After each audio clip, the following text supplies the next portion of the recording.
We've got an adjusted loss in the first quarter per share of $1.33. The estimated loss that we were expecting here, 82 cents. So that's a significantly wider loss than we were expecting. They're saying that there's a $4 billion worth of cash on hand heading into the second quarter.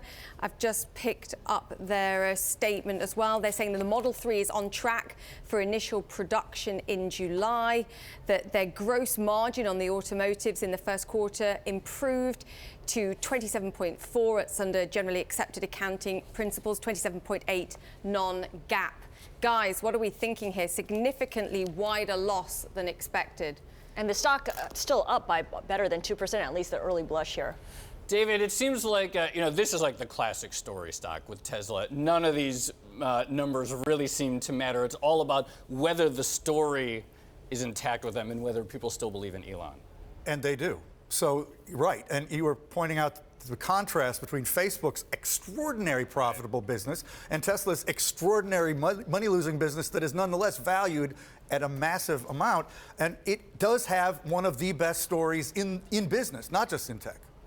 What they're saying here as well is that they're on track for their targets in the first half of this year, which was 50,000 cars. If we look at their target for 2018, it's 500,000 cars. Yeah.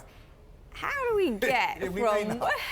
That's the kind of thing that... That's the sort of... They used to talk about reality distortion fields about Steve Jobs, but Elon Musk kind of is the current master of that. He almost certainly won't produce 500,000 cars next year, but he will produce a lot more than he's doing this year, and people will still be impressed. That's the irony.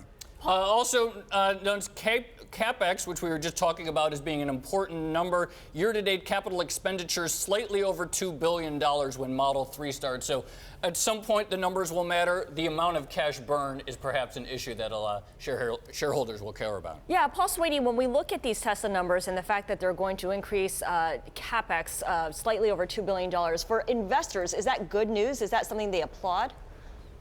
Yeah, typically with high-tech stories or high-growth stories in general, investors want to see management redeploy the capital back into their businesses. If these businesses can, in fact, put up these kinds of top-line growth rates, generally the returns on invested capital over those businesses over the long term presumably will be very strong. But at some point, companies need to rein in their expenses and try to drive income to the bottom line. But as we've seen from a lot of these large tech, high-growth companies, whether they're social media companies or even bigger companies such as Amazon. Amazon really does not deliver meaningful profits to its shareholders, yet investors are willing to bet on Jeff Bezos and the top-line growth story. And I think a lot of that is very similar here with Tesla in the early stages of its growth profile.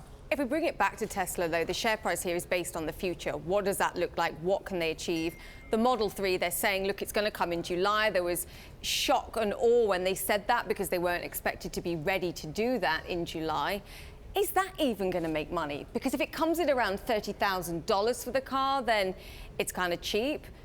Are they going to be able to afford to do it for that level? If it comes up to the $50,000 price tag, then it's kind of not so cheap. And are they really appealing to the mass market?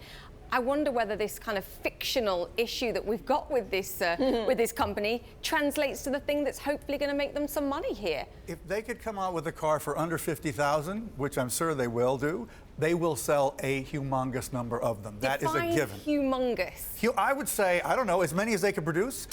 Then they've said it'll be more in the range of the 30s. It probably means it's 39,999. But honestly, if they did that, I already have a reservation in for one, so I love the idea. But I know so many people who would buy this car.